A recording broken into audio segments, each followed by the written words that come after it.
Superman. Hey. I have a question for is your character portrayal of Pidge. Did you do any research from the original Voltron? I didn't. I wanted to go in and kind of do it my way and see what the reboot was going to be and kind of match that instead of going in and kind of replaying the same old gremlin as before. I love that gremlin, by the way. Let's just be very clear. Endless love for the gremlin Pidge. But I'm doing it my way. What was it that first made you take an interest in acting? I always wanted to be, well, first of all, my parents put me in acting classes and camps when I was young because they thought it would be cheaper than therapy. It wasn't, but it worked out fine. And I always kind of wanted to do everything growing up. I wanted to be a doctor, I wanted to be a cartoon character, I wanted to be a scientist, a superhero. And acting kind of provides an outlet to be anything and everything, which yeah, is definitely why I'm doing this.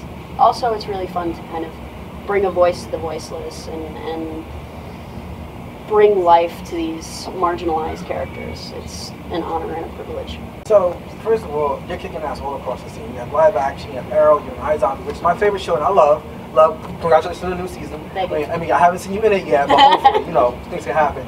But it's also a challenge as an actor to go from being like on camera to doing things to also then be filling out roles like Pidge, which you make so animated. What are some of the challenges that you have switching between live action and voice acting? I like this question. I was actually thinking about it the other day. Is we've been really fortunate in Voltron. A lot of the time we actually get to record together, which is really helpful because in live action you get to feed off the other people that you're working with, and a lot of times in animation you're in the booth alone. So on days where you're in the booth alone, you have to kind of put in the other performers' voices and their performances in kind of based on memory. But when you're all together, it's just like being in live action, and it's like the whole family's back together. And you really just remember why you love these people and why you're doing this. It's great. Coming into a property like Voltron that has such a long history, did it worry you how the audience might react to you portraying a character that they may already have in their minds what that character is? Oh yeah.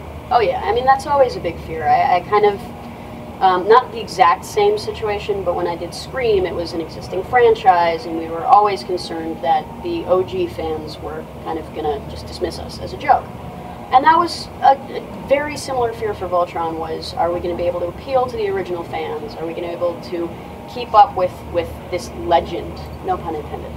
Pun slightly intended. But what was the most rewarding thing was hearing from the OG Voltron fans saying, yeah, I was prepared to dismiss you guys as a joke, and then I watched it, and even though it doesn't match entirely, it brings in things from the old, and it creates this comprehensive, hilarious universe. And so, yes, there were a lot of concerns, especially because, as you said, Gremlin Pidge versus new Pidge. There's a big difference, and I was a little terrified that the old Pidge fans were gonna hate me, but so far so good. Any other questions? Anybody else? I'll throw one out there. Okay, so Hi, Pidge. Hello. I actually run a D&D podcast. So I'm sorry, I played D&D last night. Don't worry. So my question for you is, if Pidge were to play D&D, what class and race would they play? I created a Pidge paladin character just on a joke, and then I realized that I don't think Pidge would choose to be a paladin. Probably not. Not at all. So I like this question because I'm still trying to figure out exactly where Pidge would put herself, you know? But I definitely ruled out Bard. Probably. Definitely ruled out Bard. I ruled that one out pretty quickly. Cleric feels like a good one though. Sorceress? Reminds me of Trigal. Yeah, that's fair. So I have this is me killing me. I have to ask this. The new Voltron has a certain level of ingenuity, which I feel like the old Voltron was lacking. But the old Voltron was really, for lack of my term, it was gutter. Because I love watching the lions go, get on my legs, get on the arm, take them apart, gagada. But so with how much is improv and how much is like just reading off the script, and how much is really more like, hey, this scene has new energy now that we're acting it out. Let's alter it a little bit. How much of yourself do you put into the role? I like to say that I put as much of myself as humanly possible in the roles, just because I find it more interesting. That way, also it's more fun to play. But a lot of it is written. The majority of it, 98%, is very, very scripted, which is a testament to our writers. They're brilliant. The most improv that goes into it is, like, think about when Hunk does those stammerings, and Hunk and Lance especially do those stammering, and they go, no, those sort of things. Those are like, it's written kind of very formulaic, and then they bring in themselves into these characters, and that's how it ends up so seemingly spontaneous, when in fact our writers are just geniuses. Can you talk about some memorable fan encounters you've had? Every single one. I know that that's so lame to say, but just the Voltron fans are some of the most wholesome people that I've ever had the honor of meeting. And actually, walking into MomoCon Day 2 this morning, I walked in and I saw, like, just an array of Voltron cosplayers set up taking a picture, and I asked if I could join in and photobomb, because I'm blown away by cosplay. I really am. It's just, it's so creative and ingenious, and everybody puts so much love and effort into their costumes, and how could you not appreciate and love that? Do you have a green paladin costume? I have a green paladin hoodie that says Techie on the back, and a helmet. I don't have the full costume yet, but I'm working on it. I'll get there eventually. Who would you say has had the biggest impact on your career? Who would have the biggest impact on my career? Jonathan Demme, may he rest in peace. I did a show called The Killing, and spoiler alert, my character exited the scene before Jonathan Demme did his episode, but he asked me to come in and be there for his episode so that I could shadow him and kind of say goodbye to my character.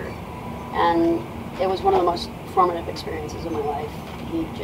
He changed everything about how I was viewing the world and the industry, and I will forever be grateful. When it comes to LGBTQ representation within, like, voice acting and on-screen acting, which community do you feel has been better and has more representation, and which one do you think has been more welcoming, or are they both mixed? Well, I like that question, and honestly, I mean, obviously, I feel like you probably watch Steven Universe, but that alone right there, Steven Universe, and then bringing in Pidge's whole, like, I'm a girl, and then the bathroom situation and everything, it's been really, really cool to watch how representation has kind of popped up in new media, like animation, which is something that a lot of the edgier cartoons have had it, but now it's becoming more mainstream, which is beautiful to watch. And in live action, it's sometimes it's still a struggle. You'll have people saying, oh, we've got one queer character, so we're good, we filled our quota. And the rest of the community is like, there's more of us. There's so many more of us. We all group together. And so it's going to be really fun, especially over the next couple of years, to kind of watch how everything evolves. Cartoons are, as Steven Universe is a prime example of, are jumping right into it. And it's going to be really fun to watch as live action does that too.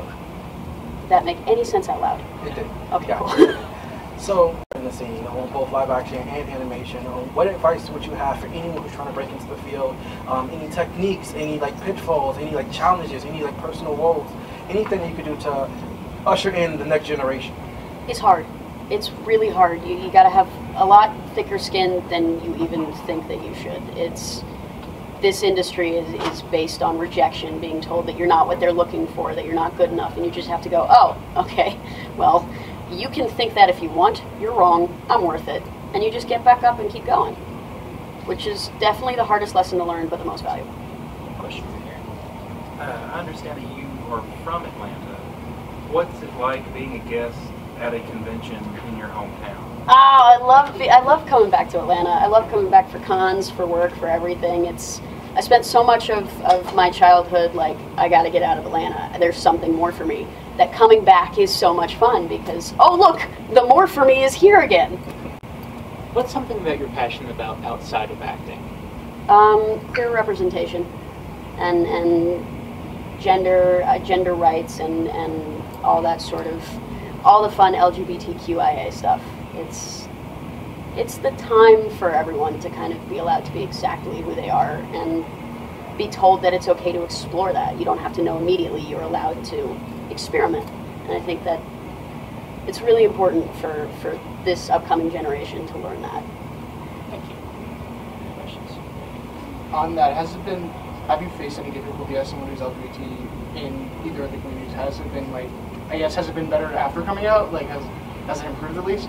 I like to say that it's always better after coming out because it's scary. It's scary to still be in the closet, and while you're still in the closet, the concept and the prospect of coming out is just absolutely petrifying. And then as soon as you come out, it's just, oh my God. Oh, I'm not talking to you, Siri. I'm sorry.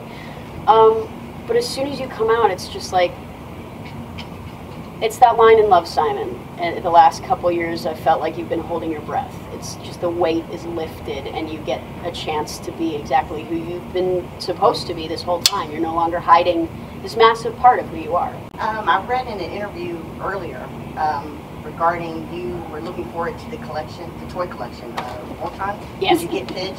I haven't gotten Pidge yet. PlayStation, I think. Or is it Playmobil? No, PlayStation. I don't remember which one it is. I'm terrible at merchandising. Great. But they've got Keith, Shiro, and Lance out right now. And unfortunately, they say there's not quite enough demand for them to release Allura, Hunk, and Pidge yet. So, anybody, if you can find the toys, go buy them out so we can get the rest. I want the full collection. Hey, Ivana. Volunteer. What's your reaction to fan fiction in the community? Oh Anyone my in God. your kind? My reaction to fan fiction and fan art and all that stuff is have fun. It's art. It's fun. It's these characters that we all love and adore. So why judge anybody for what they're creating based on these characters that they themselves love? I think that it's just meant to be fun. You mentioned earlier playing D&D. How long have you played? Not long enough. I've only played for maybe a little over a year now, and I've only got 2 characters, but I'm excited to play more. I played last night, and it was a couple hours of just nonsense, which is always fun. What are your 2 characters? One is an Azumar, and one is a Tiefling Barbarian. Yep. I like to wreak havoc. It's fun. When it comes to Voltron, going into the world, did you watch the show and try and get like familiar with the characters and kind of like emulate them? And also, did you change it at all afterwards, based like going into that role based on fan reaction, like comparing it to the old?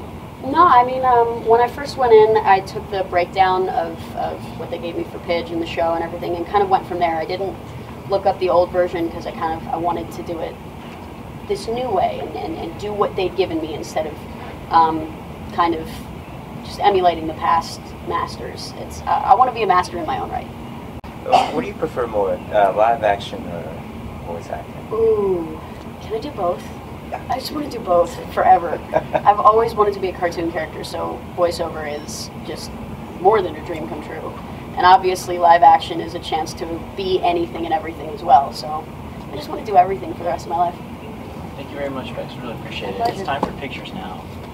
Hey, don't forget to click that like button. If you haven't already subscribed to the channel, subscribe, click the bell for the latest notifications on videos, and if you're trying to reach me on social media, just Google Carnell Holly. I pop up.